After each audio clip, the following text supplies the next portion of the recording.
trộm giờ các bạn ôi trình người vậy cái con này ai cho đây của cô mưa bành hà không ca phơi làm na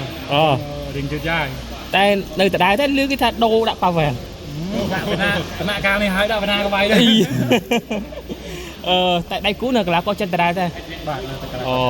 มาบองใหญ่ปีประวัติประกวดในซองวินแกนบางครั้งท้อนคันมาเล่นยังนั่งยูเนี่ย khai mau ní trôi đi tới 3 năm ใบชนะ tăng pi năm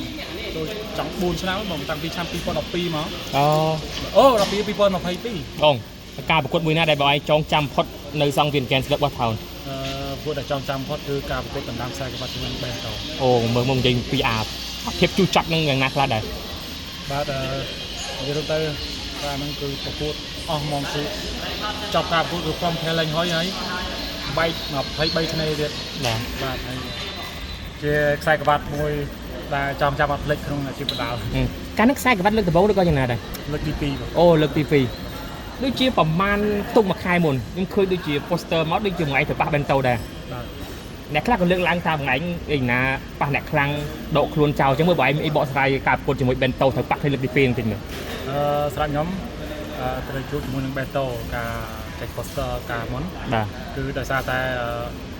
ខ្ញុំមានបញ្ហាសុខភាពដូចដឹងបងប្អូនដឹងហើយថាខ្ញុំទៅប្រកួតលក្ខណៈ kickboxing ហើយ បាទ ដល់ពេលខ្ញុំទៅចូលសម្រាប់ទីពេទ្យទៅពេទ្យឲ្យសម្រាប់បាន5ថ្ងៃ បាទ ហើយស្របពេលដែលខ្ញុំមកដល់ក្លឹបវិញក៏ខ្ញុំអត់ទៅបានហាត់អ្វីដល់ពេញលេងទេ បាទ តែឃើញ poster ជាមួយនឹងបេនតូខ្ញុំគិតថាខ្ញុំអត់ទៅបានធ្វើខ្លួនល្អទេហើយខ្ញុំក៏អត់ទទួលការប្រកួតនឹងដែរ បាទ មិនមែនខ្ញុំខ្លាចទេដោយសារតែការប្រកួតមួយនេះ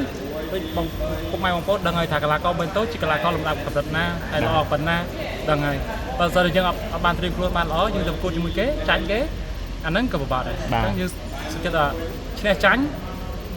យើងបានត្រៀមខ្លួនបានល្អទៅអស់ពីសមត្ថភាពរបស់យើងទៅថាយើងធ្វើបានកម្រិតណាហ្នឹង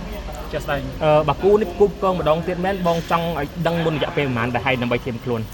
ចង់ឲ្យដឹងរយៈពេលយ៉ាងតិចមកកន្លះខែទៅមួយខែ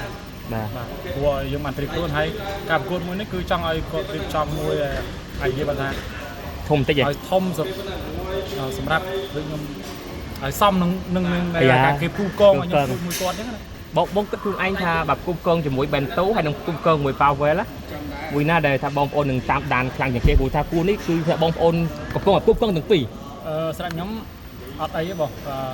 ដាក់មួយណាក៏គិតថាបងពុកម៉ែបងប្អូនតាមដានដែរព្រោះកីឡាករពីរទាំងពីរនេះគឺបេនតូជាមួយនឹងប៉ាវែលគឺសុទ្ធជាកីឡាករដែលមួយដែលល្អ តែប៉ាវែលបងអាចដែរប៉ះណា អត់ដែរប៉ះ ពេលបងអាចជួយទៅហើមមើលគិតមកទល់ពេលនេះរវាងបងឯងក៏ដូចជាប៉ាវែលនិងបេនតូមានគេចរចាខ្លះនៅ ស្អាតខ្ញុំអត់ដឹងទេចាំតវាយហ្នឹងបងបាទព្រោះគេបើគេចរចាគាត់ថាឲ្យខ្ញុំប្រកួតជាមួយកីឡាកររូបណាក៏ខ្ញុំវាយ បាទ ប៉ុន្តែខ្ញុំប្រាប់ហ្នឹងថាដល់ដំណឹងខ្ញុំបាន2សប្តាហ៍មុនទៅខ្ញុំបានត្រៀមខ្លួនហ្នឹង បាទ ខ្ញុំឲ្យដល់ពេលថ្ងៃដែលត្រូវ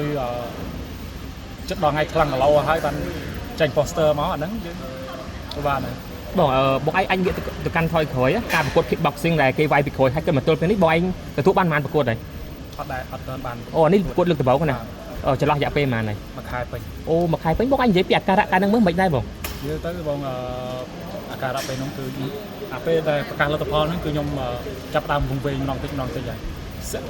ពេលដែលគេសភាខ្ញុំហ្នឹងទាំងដែលខ្លួនខ្ញុំអត់ដឹងថាខ្ញុំប្រកួតនៅណាទេ បាទ បាទខ្ញុំចុះមកវិញទៅខ្ញុំវល់មុខខ្លាំងហើយខ្ញុំសួររកពេទ្យហើយខ្ញុំគឺបើកឡានទៅខ្លួនឯង បាទ ហើយសំណាងខ្ញុំក៏អរគុណដល់ admin 25 sport ដែរថ្ងៃនោះគាត់បាននៅ ជូនថ្ងៃទៅពេទ្យ ខ្ញុំទៅពេទ្យបានបើកឡានមកអីជូនទៅពេទ្យ បាទ បើអត់ admin 25 sport ចប់ហើយថ្ងៃនោះគឺខ្ញុំដេកនៅនោះហើយពេទ្យក៏អត់មានដែរនៅនោះ